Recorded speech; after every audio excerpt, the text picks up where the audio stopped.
y damos gracias a Dios por estar un día más en su casa. Amén. Le voy a invitar que así de pie abra su Biblia en el Evangelio según San Lucas, capítulo 11, versículo 28.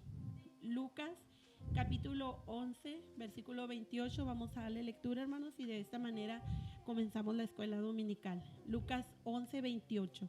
Y me indica con un fuerte amén cuando lo tenga listo. Lucas 11, 28. Dice así la palabra del Señor. Y él dijo: antes, bienaventurados los que oyen la palabra de Dios y la guardan. Bienaventurados, ¿quiénes? Y la guardan, amén. Somos bienaventurados esta mañana, hermanos, porque estamos aquí, vamos a escuchar palabra de Dios y resta a nosotros el guardarla, amén. Vamos a orar y darle gracias al Señor. Te damos gracias, Señor, en esta mañana por la bendición que nos das de un día más, Señor, tener vida y salud, y porque nos permites estar en tu casa, en este lugar, Señor, donde venimos a aprender tu palabra, a escuchar esa palabra que tú tienes para cada uno de nosotros. Te pedimos, Dios, bendigas esta escuela dominical, bendigas a los maestros, cada una de las clases, Señor, y sea tu Espíritu Santo el que nos ayude para que día a día podamos poner por obra, Señor, esta palabra, mi Dios, y cumplirla, Señor, y así completar, Señor, la obra perfecta que tú has hecho en nuestras vidas, Señor. Vayamos creciendo de fe y en gracia. Te damos gracias por todo, en el nombre de Jesús, amén. Cantamos este canto y después de ello pasamos a nuestras clases, amén. Jehová está en medio de ti, poderoso, poderoso. Él salvará sobre ti con alegría, y callará de amor, se gozará sobre ti con cánticos. Jehová está en medio de ti, poderoso, poderoso, poderosísimo, poderosísimo,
¿Cómo amanecieron, hermanos? No, mire, ahora sí amanecieron bendecidos. ¿Sí almorzó? ¿Sí desayunó? Bien.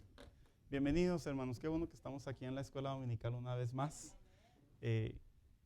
Hasta este momento creo yo que hablar de este tema, la biografía de David, desde la perspectiva por ahí escuela dominical, que abondamos tanto como la parte enseñanza, la parte histórica y por ahí una parte devocional, ha traído bendición a su vida, hermanos. Le pregunto sinceramente, ¿sí ha descubierto cosas que no conocía?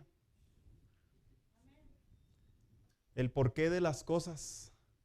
Generalmente cuando yo leo la Biblia, me gusta preguntarme por qué lo hacían, para qué lo hacían, cómo lo hacían. Y cuando encuentro esas respuestas dentro de la misma Biblia u otros libros de apoyo que armonizan la palabra de Dios, eso da crecimiento al corazón, da crecimiento a la comunión con Dios. Y qué bueno, hermanos, porque ya vamos en este segundo libro, y en este segundo libro vamos precisamente ya en el capítulo 4 y el capítulo 5. ¿Quiénes leyeron el capítulo 4 y capítulo 5 del segundo libro de Samuel? Bien, ¿y los demás, hermanos? ¿Brillaron por su ausencia?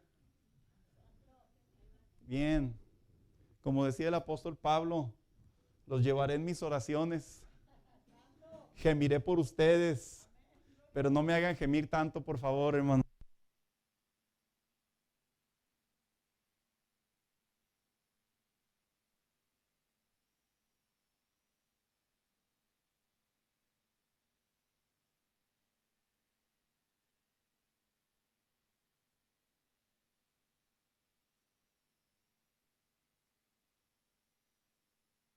Muy bien, ahí estamos ya otra vez.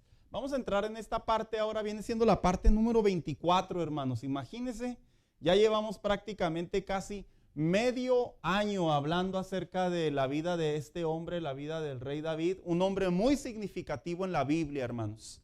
Por muchos ángulos, desde la perspectiva mesiánica, fue uno de los hombres que recibió la profecía. Otro de los ángulos, por ser ese hombre conforme al corazón de Dios, que se habló en el Nuevo Testamento.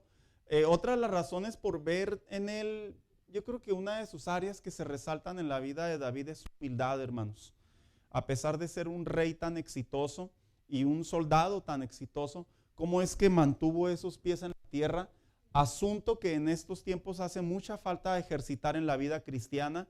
Así que, y otras cosas más que podemos exaltar, pero a la misma vez, en esta enseñanza no podemos pasar por alto también la parte humana, los efectos de las malas decisiones que tomó, que vienen trayendo también para nosotros enseñanza.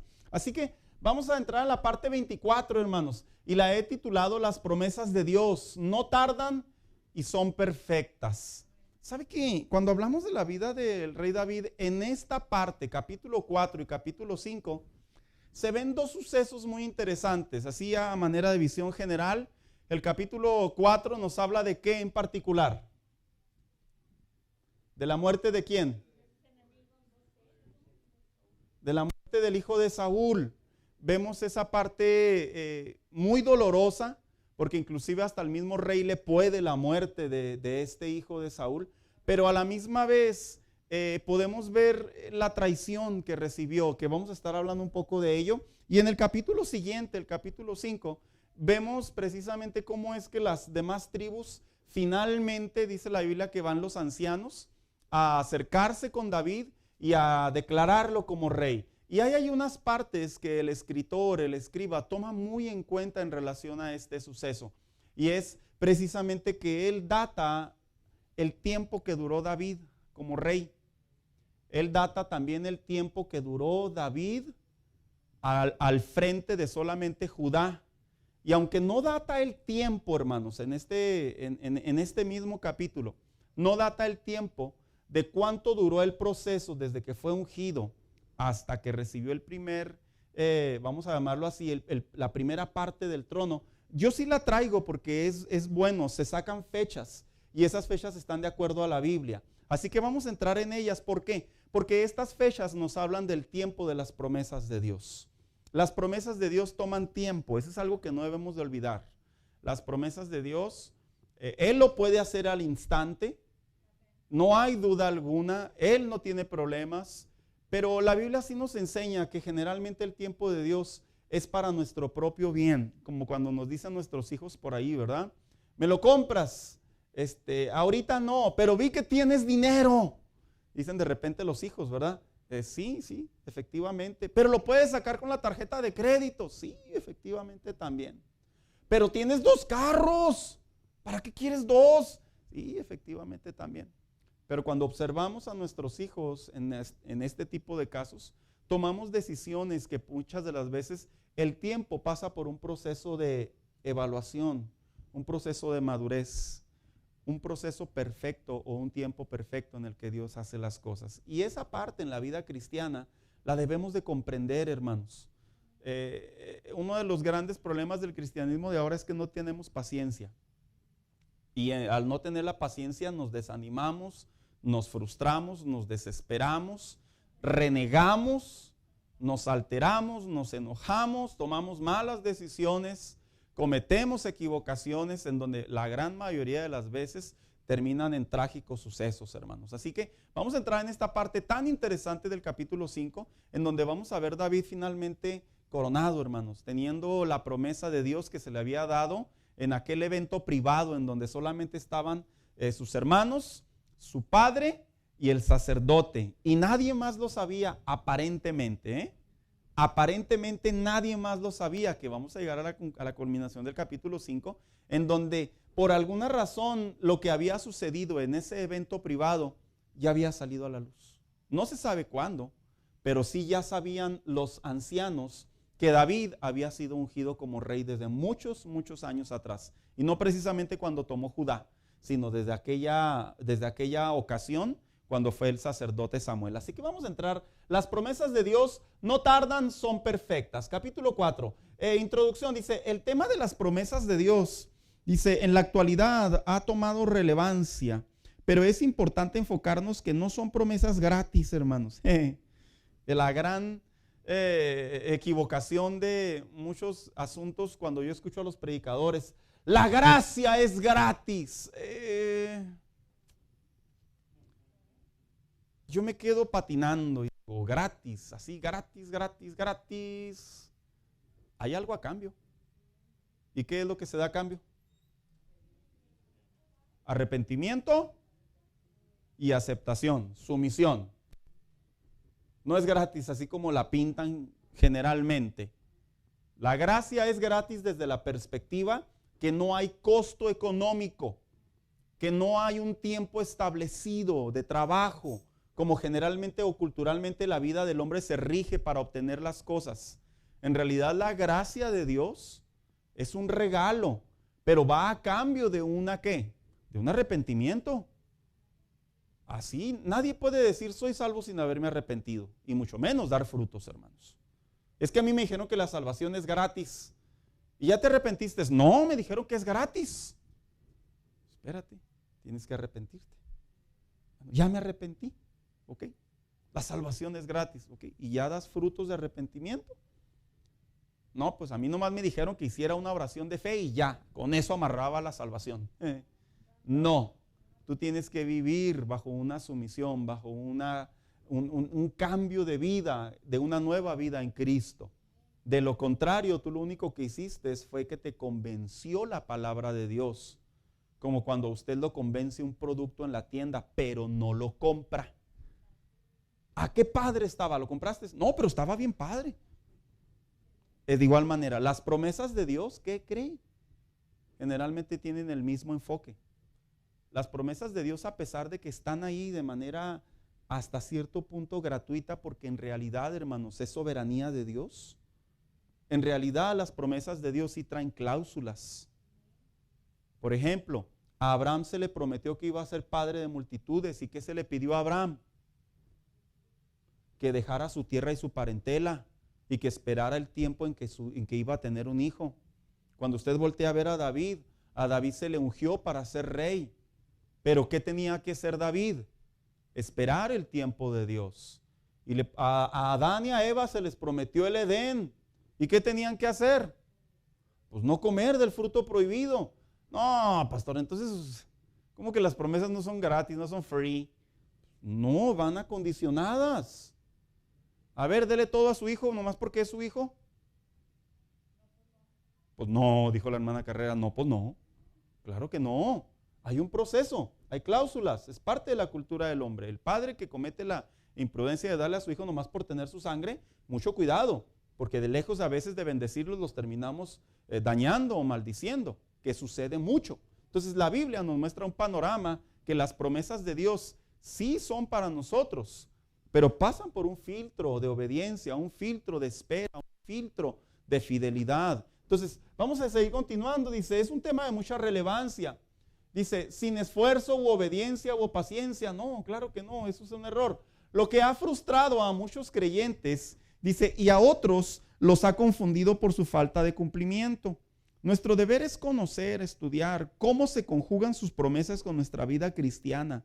Esto nos ayudará a ver la perspectiva correcta y no desanimarnos ante los cambios posibles que experimentemos, sino a creer. Así que vamos a entrar en la parte histórica del capítulo 4, hermano. Isboset dolorosamente es traicionado y asesinado. Aquellos que leímos esta parte nos damos cuenta que causa dolor la muerte de este joven. Dice, una vez que Isboset se entera de la muerte de Abner, dice, se acobardó y también el pueblo, debido a la gran influencia y capacidad que había en Abner para liderar a Israel. Un hombre que era básicamente el que estaba abajo del rey y que había obtenido mucha experiencia, mucho prestigio y que era hasta cierto punto aceptado por las otras 11 tribus, de que lo vieran a él al frente en la ausencia del rey, en este caso del rey Saúl, y a la espera de que se llevara a su hijo, a Isboset, que se llevara al trono. Pero dolorosamente vimos la semana pasada que Isboset muere, lo matan en son de una venganza.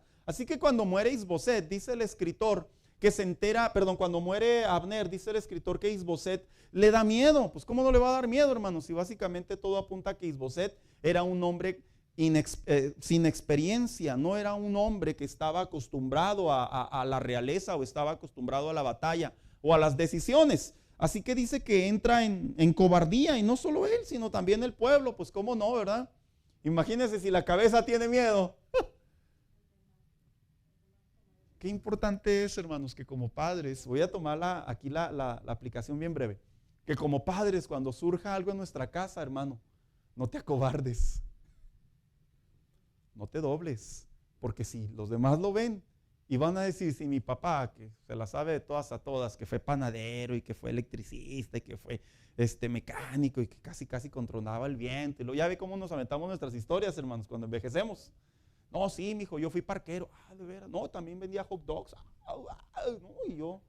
Ya ve cómo nos aventamos estas historias. Y lo que pasa un suceso y lo que nos ven a nosotros en ese estado, ¿qué va a pensar nuestros hijos y nuestra esposa, hermanos? No, pues también van a temblar.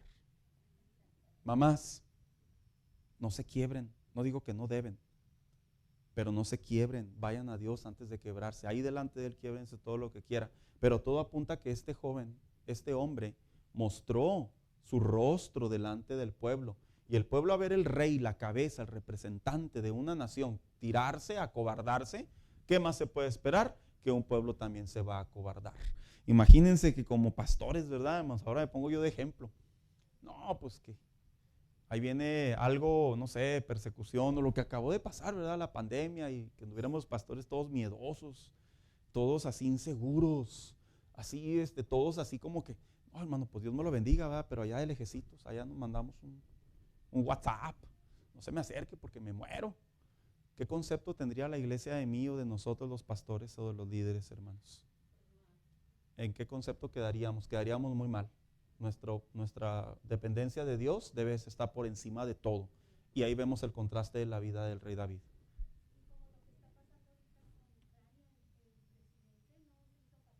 Ese es un buen ejemplo, fíjese, ahorita, aunque hay muchos asuntos políticos ahí, la imagen es que el presidente, si está al frente, anima a la nación, y curiosamente la nación, los mismos civiles se están defendiendo, que eso es algo sorprendente, hermanos.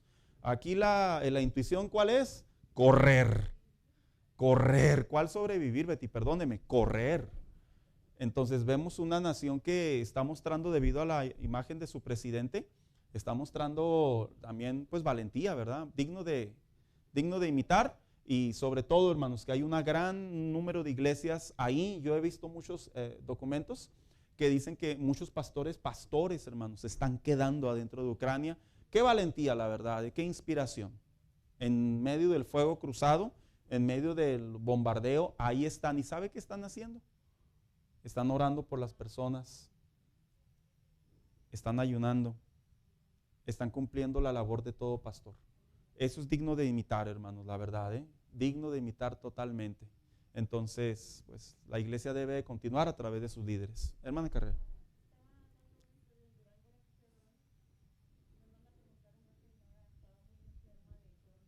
Sí.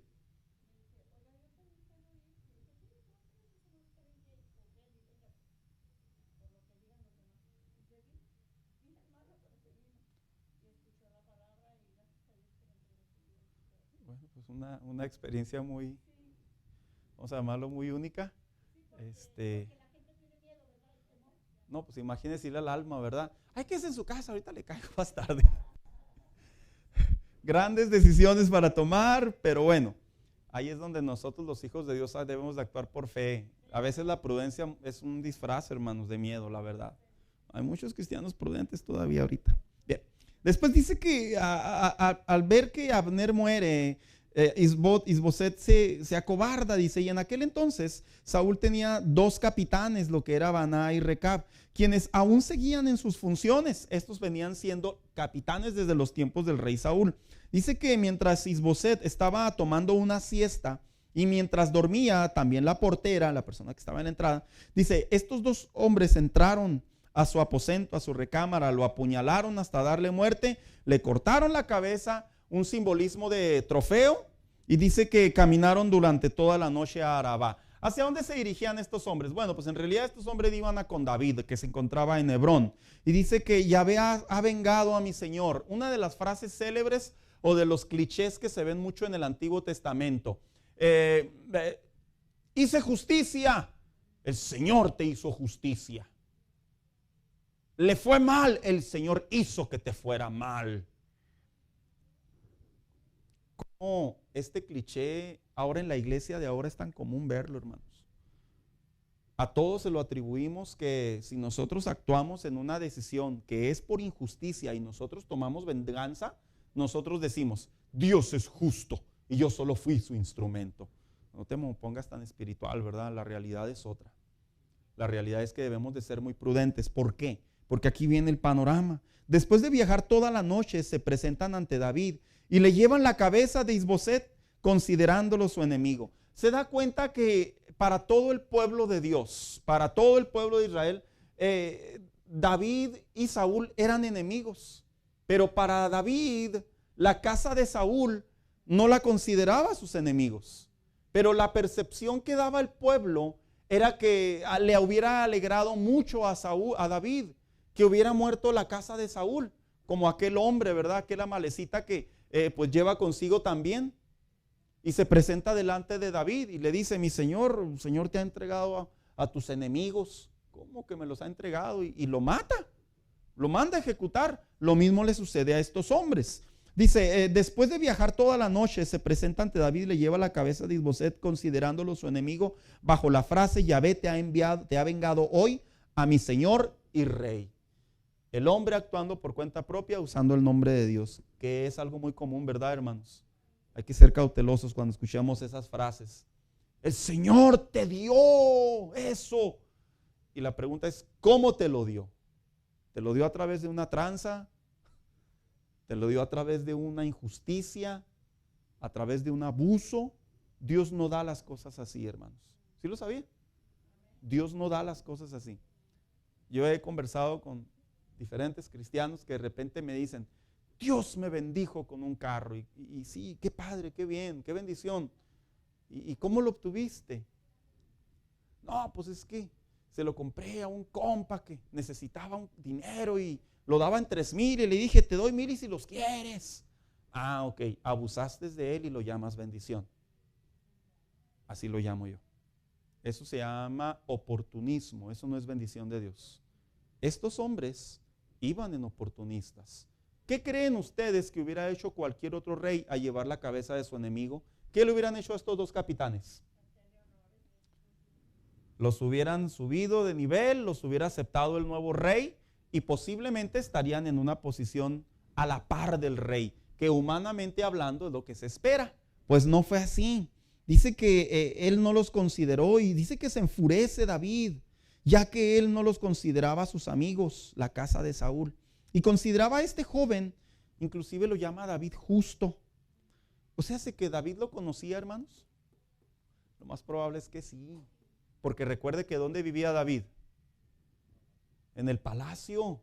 Entonces, lo más probable es que, inclusive, ¿sabía usted que este joven era mayor que David? Y ahorita lo vamos a ver en datos biográficos. Entonces dice aquí, dice, y consideraba a este joven justo, ya que solo tomaba lo que le correspondía por derecho real. Este joven no estaba haciendo nada indebido con quedarse con las 11 tribus, es lo que quiso decir David. Aunque había una promesa para David, este joven no estaba haciendo nada indebido. Los manda a ejecutar. Yo creo que aquí es donde se ve una de las ejecuciones más sangrientas, hermanos, de David. Aparte de haberle cortado la cabeza a Goliat, aquí se ve, vamos a llamarlo textual y literalmente, una de las ejecuciones más severas que ejerce David. Dice la Biblia, o que comienza a ejercer. Por eso cuando usted ve en la Biblia que él le quiere preparar un templo al Señor, ¿qué le dice el Señor? ¿Por qué no? Has derramado mucha sangre. Que era lógico que iban a defender una patria con sangre, hermanos. Porque el pueblo de Dios en ningún momento fue un pueblo invasor, hay que dejarlo en claro. El pueblo de Dios iba por la promesa de Canaán, ¿sí lo sabía? Cuando salía el pueblo de Dios a hacer cruzadas, por así decirlo, a salir a pelear contra los enemigos, en ningún momento era un pueblo invasor que quería más territorio. Es que Dios les había dado la instrucción desde el desierto a Moisés y posteriormente a Josué, que fueran y conquistaran Canaán. Entonces ellos no eran invasores, ellos iban por la promesa de Dios. Cuando venían los enemigos a atacarlos, lo único que ellos hacían era que se defendían. En ningún momento buscaban la sangre, no, sabían que no iba a haber una rendición, por lo tanto tenía que haber una batalla e iba a haber guerra. Y aquí podemos ver lo que hace David. Dice, los manda a ejecutar cortándoles las manos y los pies sobre el estanque de Hebrón, y la cabeza de Abner fue enterrada con honorosa sepultura. Bueno, en realidad se refiere a la cabeza de Isboset, hermanos. Aquí yo hice un pequeño error, porque Isboset también había sido ya enterrado.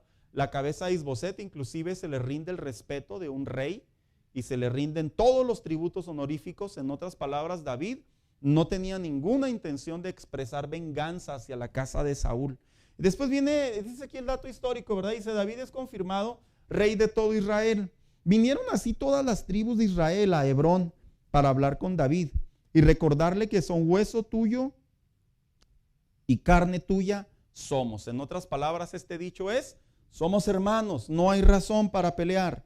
Y que mientras él era líder de batallas de Saúl, él era quien en realidad sacaba a Israel a la guerra, recordándole también que él había sido ungido. Tú apacentarás a mi pueblo Israel y tú serás príncipe sobre todo Israel. Esta frase ya circulaba en el tiempo de Saúl.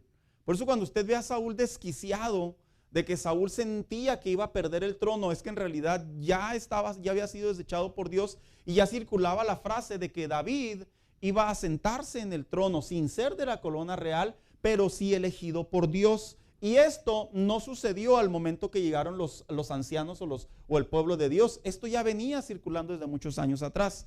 Y dice también, vinieron así todos los ancianos de Israel e hicieron pacto con ellos en Hebrón delante de Yahvé y lo ungieron sobre todo Israel cumpliendo la promesa divina. Ahora, esta es la tercera ocasión en que David es ungido. ¿Sí lo sabía, hermanos? Aquí hay un dato interesante. Sí, es la tercera ocasión. Ahorita vamos a hablar de las otras dos. Así que dice aquí, Yahvé cumple su promesa sobre el pequeño David. Siendo ungido por tercera ocasión, en primer lugar, dice, la primera fue de manera privada, en el libro de Samuel, capítulo 16. Ahí fue ungido en primer lugar. Llega el sacerdote, como decía hace unos momentos. ¿Dónde están tus hijos? Falta uno, sí, tráelo. Este es el que Dios elige, lo ungen. Ahí ungen a David de manera privada. Algunos escritores lo ubican que David tenía 10 años de edad, hermanos, cuando fue ungido. 10. ¿Qué pasa por la mente de un niño a los 10 años, verdad? No, pues más bien dicho pocas, hermana Carrera. Bueno, en su inocencia, ¿verdad? En su edad. Lo más probable es que sí, pero ya era pastor de ovejas. Este dato lo tomé de Josefo, hermanos, un escritor judío de mucho respeto.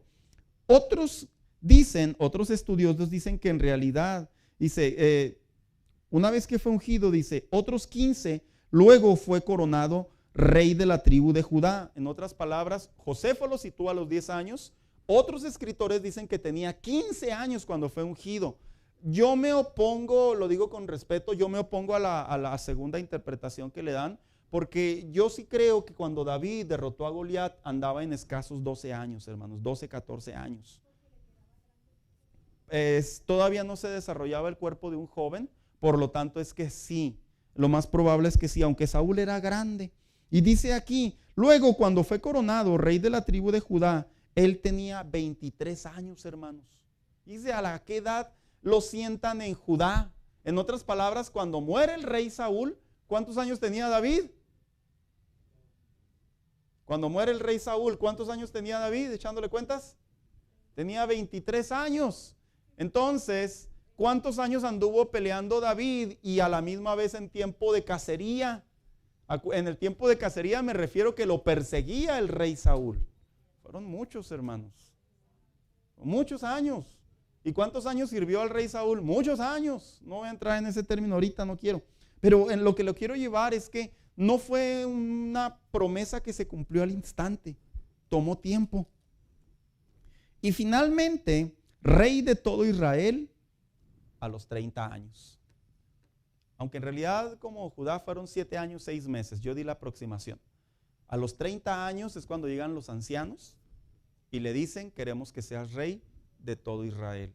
Ahí, hermanos, se cumple la promesa de Dios, de que sería rey de todo Israel. ¿Cuántos años pasaron aproximadamente? Una aproximación, ¿verdad? Cerca de 20 años. No, pues qué ánimos, pastor, me da, ¿verdad? Si usted dice que Dios cumple promesas, qué ánimos. Bueno, es que aquí estamos hablando de una promesa que tomó ese tiempo porque los tiempos de Dios son perfectos. El corazón de David se tenía que preparar.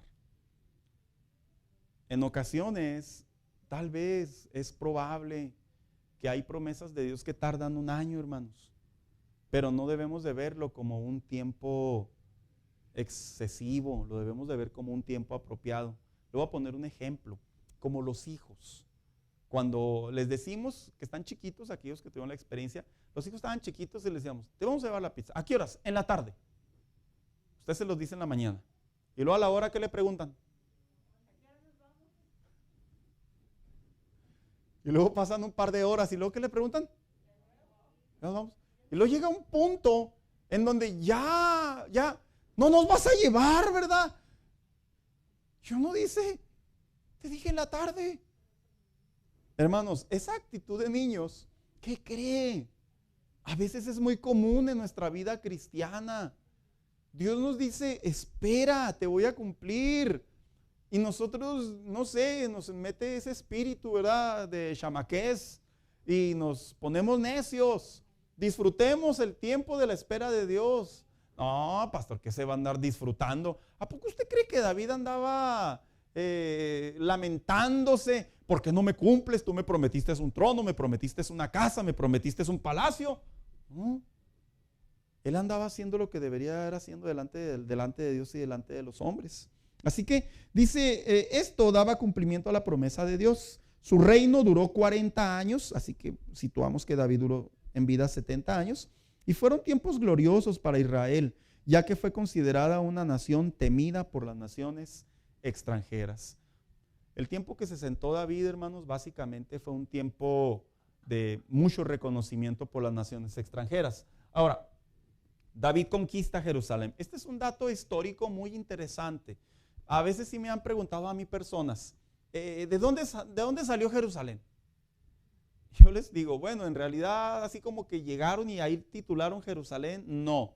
En realidad Jerusalén fue una de las tierras, y aquí vamos a entrar en esa parte, que no se conquistó en los tiempos de Josué. Dice, siendo ungido por dice, Jerusalén en este momento no le pertenecía a Israel hasta aquí.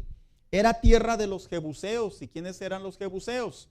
Eran los cananeos. ¿Y quiénes eran los cananeos? Los que debían de haber sido expulsados cuando entra Josué con el pueblo de Dios a conquistar la tierra prometida. ¿Por qué no la conquistó Josué? Sí hubo un porqué, y ahí vamos a entrar en él. Dice, ya que fue territorio sin conquistar, pues estaba localizada en una colina alta o en una alta colina cerca del centro del reino de Israel, y era considerado territorio neutral por un punto geográfico en la frontera. En otras palabras, para poder llegar a Jerusalén, ¿qué se tenía que hacer, hermanos? Si estaba en una colina. Imagínense un ejército escalar, de aquí a que llegan, ya llegan todos cansados, ¿verdad? Imagínense, vamos a pelear contra los de arriba. No, pues mejor desde aquí les echamos porras, ¿verdad? Entonces, pues de aquí que llegan ya mejor ya nos rendimos. Entonces, geográficamente, los jebuseos, dice la Biblia, que ellos se jactaban, hermanos. Se jactaban de tener esa tierra. Al punto, dice, esto daba mucha confianza y ventaja a los jebuseos, ya que se jactaban de tener un ejército militar fuerte y unos muros impenetrables. En otras palabras, no era fácil llegar a Jerusalén. Después de conquistarla, se convirtió en la capital de Israel. Este es otro dato geográfico bien interesante, porque yo ya llegué a la culminación, pero ahorita vamos a ver cómo fue conquistada. Dato bien interesante, porque David ahí asienta lo que viene siendo la casa de David, o lo que viene siendo su capital. Y viene y dice aquí, David avanza y se engrandece. Dice, al burlarse los jebuseos, David diseña el plan de entrar por los canales de agua conquistando a esta ciudad. ¿Quiénes recuerdan cuál era la frase de los jebuseos? ¿Qué decían ellos? Sí, cuando se enteraron que David iba a ir a... ¿Por qué era esa frase? ¿Qué significaba? En otras palabras, era difícil de conquistar. Lo que nos lleva a algo interesante, hermanos. A pesar de que la promesa de Dios de que David ya se había culminado, ya se había coronado al momento de tener las 12 tribus y él ser el rey, en realidad, si nos ponemos a pensar, la función del rey no era solamente quedarse en las 12 tribus, sino ¿cuál era la función del rey?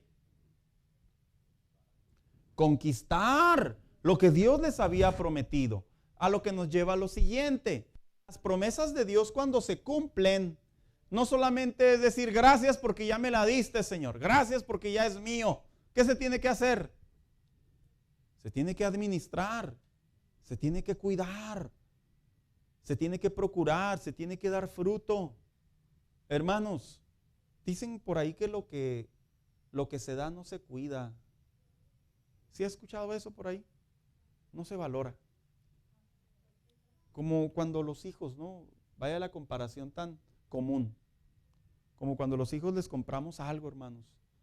Es más, desde niños, ¿verdad? Les compramos algo con tanto esfuerzo y sacrificio y ay, lo abren. Ay, nosotros como papás nos sentimos bien orgullosos. Y luego a los 10 minutos, ¿dónde anda el toy? ¿Y a la semana dónde anda? ¿Dónde anda?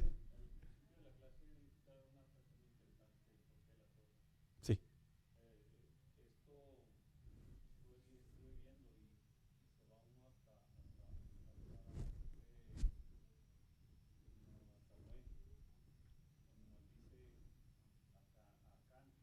Sí.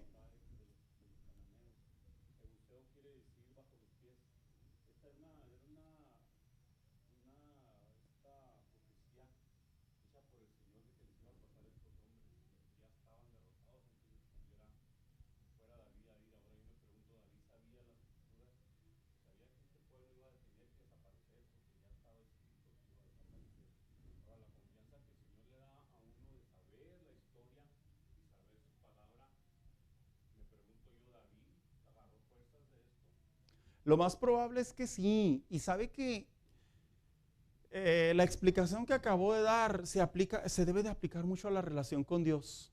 Entre más leemos y aprendemos y comprendemos la palabra de Dios al estudiarla, hermanos, podemos encontrar confianza, podemos entender cómo van a suceder las cosas. Es como un trabajo. Usted entra por primera vez y ¿qué sucede, hermanos? Pues usted entra así con cuidado, ¿verdad? O entra ya sabiéndoselas todas. Pero cuando pasa el tiempo y usted adquiere experiencia, usted ya sabe a lo que va, ya sabe qué sucede en un siniestro, en caso de medir tiempos, en todo, ya aprendemos. Y tenemos la confianza de cómo trabajar y cómo vamos a cerrar el día. Es como los empleados nuevos, ¿no? Cuando van a trabajar y se dan cuenta que pasa algo durante el turno, durante la jornada de trabajo. ¿Qué dicen? Híjole, ¿y si vamos a salir a las 4? Y luego acá los que ya tienen como 10 años de experiencia. Mira, mijo, falta colmillo, mijo. Vamos a salir hasta las 3:30.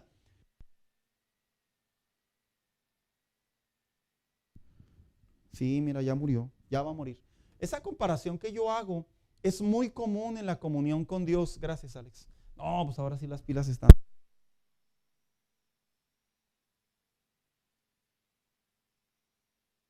Cuando estamos ausentes de la palabra de Dios, cuando no estudiamos la palabra de Dios, cuando no comprendemos cómo Dios actuó sobre otros hombres, hermanos, créanme, entra confusión. Y por eso es que usted de repente ve a los cristianos, principalmente a los viejos en el evangelio, a los que tienen a los que ya tienen tiempo en el evangelio, pero como no han crecido en la fe, usted los ve desesperados. Y usted puede ver gente que ya tiene años en el evangelio, madura, gente que ha aprendido las escrituras, usted los ve bien tranquilos. ¿Cómo le haces, hermano? Bueno, pues es que ahí está la palabra de Dios, que es nuestro baluarte. Y sí, es probable que David va a conquistar esa parte por manera estratégica y por manera profética. Porque ¿hacia dónde se fue en cuanto se sentó en el trono? A Jerusalén.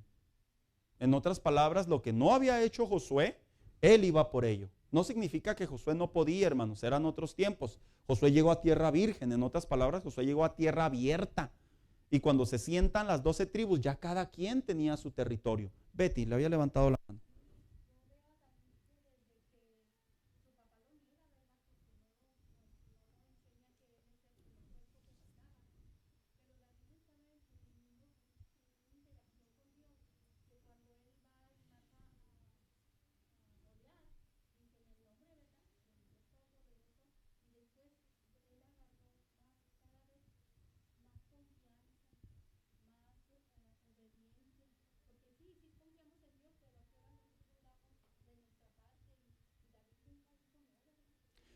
El cuerpo por naturaleza va envejeciendo. Eso es inevitable. El trabajar por naturaleza nos va dando habilidad. Es inevitable, hermanos. Es algo inevitable. En otras palabras, el estar haciendo la misma operación, ya debe de pobre, ¿verdad? El que no haciendo lo mismo por cierto tiempo y nomás no da una, busque otro trabajo, por favor. Pero generalmente el ejercicio va dando habilidad. En la fe es igual. Cuando usted en una parte de su comunión con Dios, usted vence y viene otro asunto con el tiempo, hermanos, haga la misma práctica, la misma dinámica, los mismos métodos. Tal vez va a cambiar de nombre, de figura, de cantidad, de evento, pero en realidad es la misma estructura. Yo debo de confiar en Dios, yo debo de volver a la palabra de Dios, debo de buscar lo que Dios tiene para mi vida y voy saliendo adelante. Entonces sí, dice entonces aquí, dice, una vez que David llega y conquista, y nuestro hermano Daniel nos comparte esa parte profética, dice, lo que está después lo llamó la ciudad de David, edificándola desde Milo hacia adentro. Esta conquista, como muchas, David comprendió que los reinos basaban su grandeza en la conquista del poder, ejércitos y riquezas. Y eso es algo que se nota mucho en el extranjero, hermanos, en el pagano, en el incircunciso. Ellos tenían, presumían sus ejércitos, exaltaban a sus dioses, hacían grandes templos y en todo ello ellos ponían su confianza. Sin embargo, David, la experiencia le enseñó que la confianza no se ponía en lo que se veía visiblemente, sino que su grandeza provenía exclusivamente de Dios.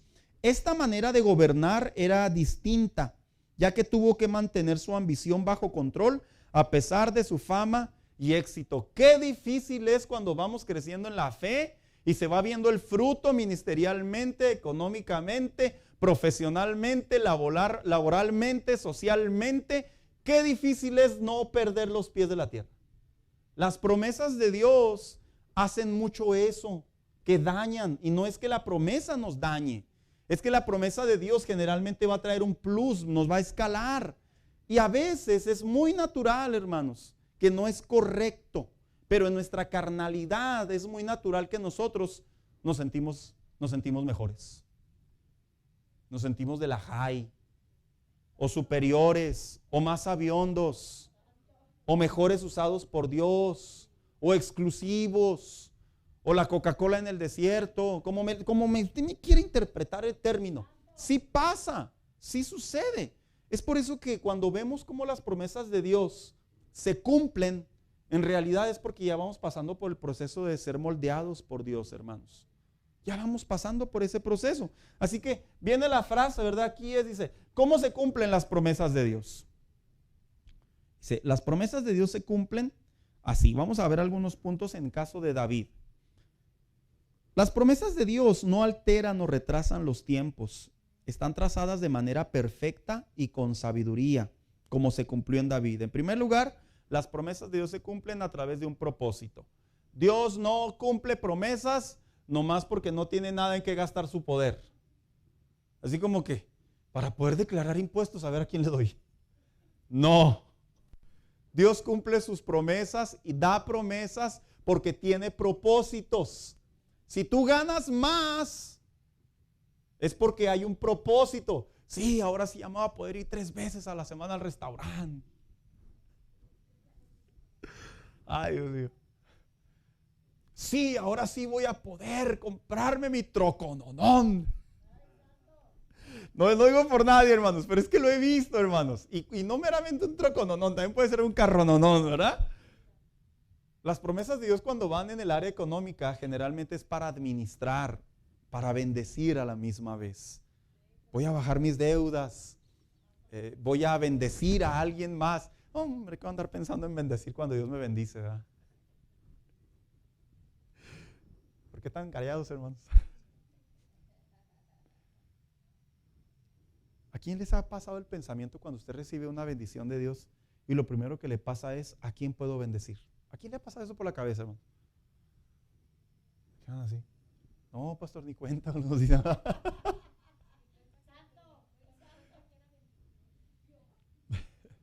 Hermanos,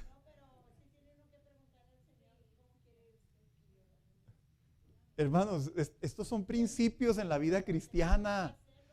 No, pastor, tanto que duré orando, esperando, guardándome y luego que voy a bendecir.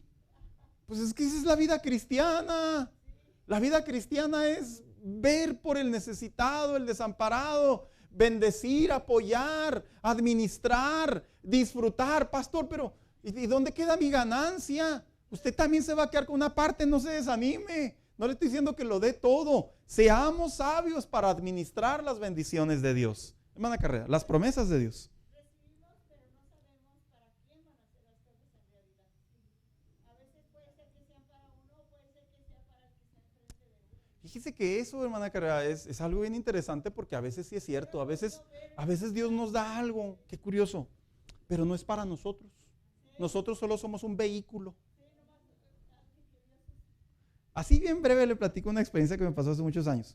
Fui a una iglesia a predicar, hermanos, en California, hace varios años. Y llegué y se me acerca una hermana cuando se acaba el culto. Ya, yo salí.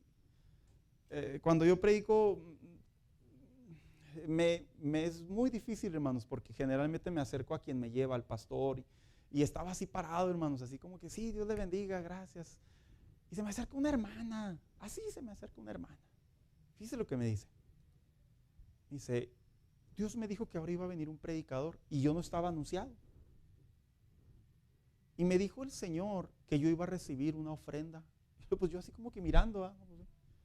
Y me dijo el Señor que yo entregara esa ofrenda al predicador. Y dije, ay, pues bendito Dios soy yo, soy Moa. Y la hermana me entrega un sobre. Ya, yo lo tomé, hermana, ¿está segura? Pues la verdad, hermanos, yo soy muy escéptico en ese tipo de cosas. Para dar no soy de mucha fe, pero para recibir sí soy escéptico, la verdad. ¿Y está segura, hermana? Sí. Se fue la hermana, sí quedó. Cuando yo llegué de un lugar a otro, hermanos, pues generalmente procuro no traer nada en las bolsas, porque me gusta andar suelto al momento de enseñar. Iba a ir a otra iglesia a predicar. Ya agarré el dinero y lo puse en el sobre que traía y lo eché.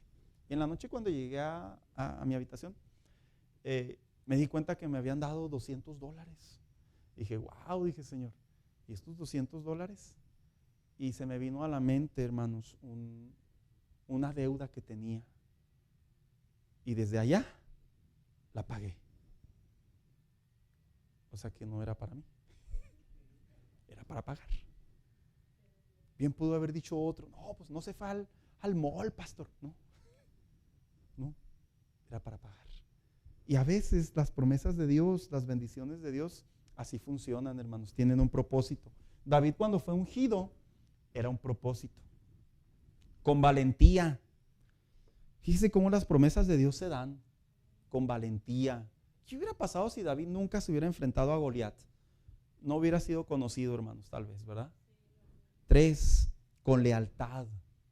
¿Cómo las promesas de Dios se tiene que crear una lealtad hacia el Señor? ¿En qué? No mató, no tocó, no atentó contra la vida de Saúl. 4, con prudencia. Dice en el capítulo 18 del primer libro de Samuel que ¿cómo se dirigía este líder? Con prudencia. ¿Cuál es la actitud de un capitán, de un general, de alguien que está a cargo de hombres? ¿Cuál es la actitud de ellos, hermanos, generalmente? Generalmente son leales, pero hay otra sombra. Ambición. Que si ellos pueden, ¿qué hacen? Tumbar a todos los que estén a los lados para poder llegar a la parte más alta. Nunca fue el sentir de David. Dice que se dirigía con prudencia. Dice que consultaba a Jehová también. Ahí se me replicó, hermanos. Más bien dicho es que este hombre, sí lo vemos constantemente, que cuál era la manera en la que él buscaba la dirección de Dios para llegar a la promesa de Dios. A través de consultar a Jehová, que lo hemos visto durante las semanas. Y con paciencia. 23 años. Imagínense cuando tuvo a Saúl por primera vez. No, pues aquí que se cumpla la promesa, ¿verdad? Bueno, ya le di chance. En la segunda, que se cumpla aquí la promesa. Ya no hay rey. Que se cumpla la promesa. Esperó todavía 7 años aproximadamente. Hasta que muere Isboset. Y hasta que los ancianos vienen a él. Él no fue a los ancianos. La Biblia dice que vienen a él. Y es como sucede. Así que una vez que vemos esta línea que acabamos de ver aquí, hermanos, dice la pregunta, David enfrenta a los filisteos. Esta es otra parte también donde vemos qué sucede después. Oyendo los filisteos que David había ascendido al trono, volvieron a hacer batalla y estando en el valle de Refaim, David consulta a Yahvé, ¿los entregarás en mi mano? A lo que Dios aprueba su batalla y los derrota como corriente impetuosa. Una manera de decir, sin ningún problema. ¿Quiénes eran los filisteos para el pueblo de Israel? Sí, pero ¿qué tipos de enemigos? ¿Estaban a la par en cuestión de milicia? ¿Quién tenía más? Fíjese, ¿y cómo es que Dios, por el hecho de consultar a Dios, a pesar de estar en desventaja, este hombre hace lo contrario a lo que hizo el rey Saúl en su momento? ¿Que qué? Que locamente actúa. Él consulta a Dios y dice, una vez que los define, los derrota como una corriente impetuosa, dice que quema a sus ídolos. Y nuevamente los filisteos buscan la pelea. Y al consultar a Dios, o sea que en otra ocasión volvieron a pelear, le da la orden de no pelear. A ver, Señor. Son más que nosotros. Vamos a pelear, tú dices. Pero en esta segunda ocasión el Señor dice, no vas a pelear. ¿Cuál fue la instrucción de Dios? Solo rodearlos. Yo creo que este es uno de los actos, hermanos, de fe muy impresionante que experimenta David, a pesar de que lo vivió en parte de su relación con Dios, claro está, pero el saber que los filisteos cambian de ubicación para pelear y Dios nomás dice, rodéalos, ahora no los toques. Dice la Biblia, así lo declara el escriba, que literalmente fueron heridos por la mano de Dios y no por David. ¿Cómo habrán muerto? Vamos a nuestra imaginación, ¿verdad, hermanos? Ahí ya estamos por concluir.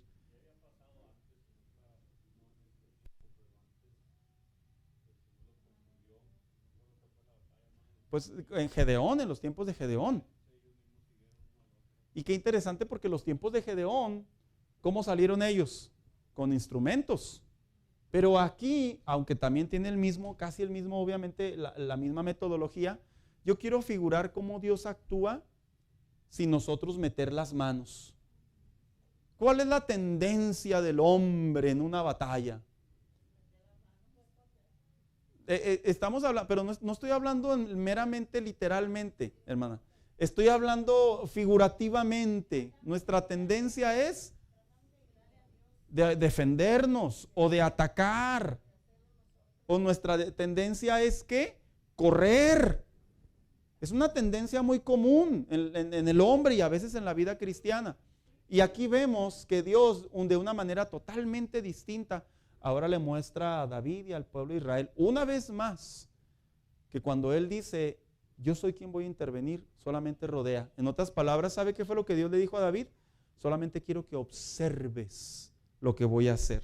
Entonces dice aquí la parte final, ¿verdad? ¿Por qué son necesarias las batallas en tiempos de las promesas de Dios? Bueno, al ser David rey, dice, enfrentó dos poderosas batallas, los jebuseos y los filisteos. Estas batallas eran necesarias para continuar con la promesa de Dios sobre Israel.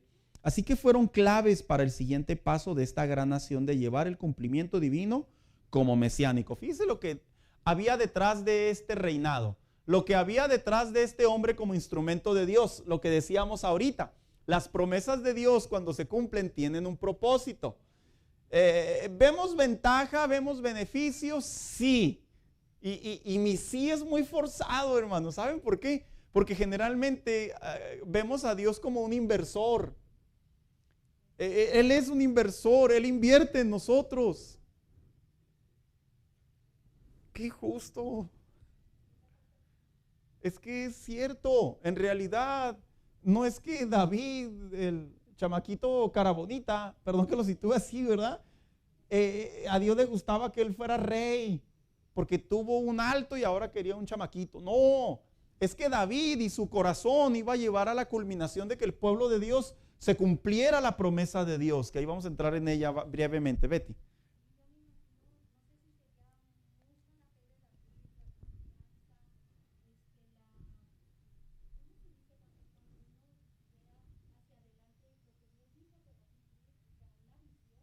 Pues sí, y aquí entra la aplicación para muchas personas, ¿verdad? Mira, joven,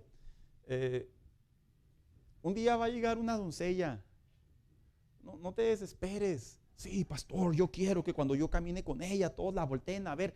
Olvídate de eso, te va a poner una mujer temerosa de Dios, un varón temeroso de Dios, que cuando estés pasando por momentos difíciles, ¿quién crees que va a ser tu apoyo? Él o ella. Un día, hermano, van a cumplirse esas promesas que Dios le ha hecho a usted. ¿Y con qué propósito se van a cumplir? No, pues ya salir de esta miseria, de esta pobreza, dirían algunos, ¿verdad? No, te va a bendecir y se va a cumplir la promesa en ti, porque tú vas a ser ese instrumento para bendecir tal vez a otros. Es lo más probable que va a suceder. David no se estaba sentando en el trono por cara bonita. Mire lo que sucedió. Dice, así que fueron claves para el siguiente paso de esta gran nación de llevar el cumplimiento divino como mesiánico. Uno, se debía conquistar Jerusalén y su enemigo acérrimo. Dos pájaros de un tiro, o sea, en un mismo tiempo. Jerusalén se iba a convertir en la sede, la casa de David, en el lugar de donde vendría ¿quién? El Salvador. Ya estaba profetizado. Y a la misma vez, ¿quiénes iban a caer? Los filisteos. Iban a ser derribados, derrotados. La nación debía ser protegida. David tenía esa función como rey, proteger a la nación. Imagínense 40 años, 3 generaciones, en donde había una paz, prosperidad, bendición. Oiga, ¿cómo no haber crecido Israel, verdad? Siguiente, el reino debía ser unificado. El reino no estaba unificado. Saúl en realidad no fue un buen rey, porque la cabeza de Saúl se desquició sobre David, y en vez de estar cuidando lo que Dios le había entregado, se enfocaba en perseguir a David, y cuando venían los opresores tenía que correr a apagar un fuego cuando debería estarse preocupando por unificar al pueblo de Dios. Y 4, la preparación del templo. ¿Por qué era tan importante la preparación del templo? Con esto termino. Porque como no había un templo, fíjese lo que sucedía. Como no había un templo establecido, que vamos a aclarar, el templo no se construyó en los tiempos de David, pero en el corazón de David sí estuvo la preparación. Por eso cuando le entrega el trono a Salomón, ¿qué es lo primero que hace Salomón, hermanos? El templo. Entonces, esto ya era algo que estaba en los documentos del rey David, que se debía de construir un templo. Ahora, ¿por qué es tan importante que el pueblo de Dios tuviera un templo? ¿Qué era lo que tenían en aquel entonces? Un tabernáculo. en donde guardaban el arca del pacto. Debido a que solo había un tabernáculo y que solamente ahí estaba el arca del pacto, el pueblo de Dios cayó en la debilidad de constantemente, ¿qué cree? Estar cediendo a la idolatría. Mire, aquí hay una aplicación que quisiera durar minutos, pero voy para un minuto solamente ya para finalizar la clase. Cuando nosotros dejamos nuestra relación con Dios, ya sea a través de la oración, a través del escudriñar la palabra de Dios, a través de venir al templo, que son factores muy fuertes y considerables para el crecimiento de la fe. Calvino, un teólogo, dijo que el hombre es una máquina de hacer dioses. Así lo definió. En otras palabras, cuando el cristiano deja de orar, el cristiano deja esa comunión con la casa de Dios, con la vida espiritual, ¿qué cree que hace el cristiano? Es muy vulnerable a caer en la idolatría. No la idolatría de imágenes. Yo estoy hablando de caer en el desenfoque y ceder a lo material. Hacen del Dios trabajo, hacen el Dios hijos, hacen el Dios ego, hacen el Dios profesión, hacen el Dios cosas materiales. Se hacen dependientes de ello. Por eso cuando usted ve a los cristianos, también, por eso cuando usted ve cristianos que se ausentan a la iglesia en frecuencia, hermano, lo único que podemos esperar de ellos no es una buena relación con Dios. Generalmente están en una línea muy, muy tenue, muy delgada de caer en estos errores. Y Dios había establecido que se debería de levantar un templo.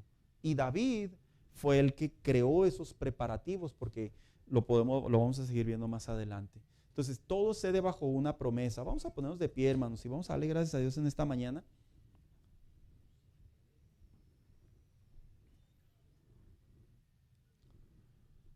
Y le quiero pedir por ahí a nuestro hermano Jara. Hermano Jara, despídanos en oración en esta mañana, por favor.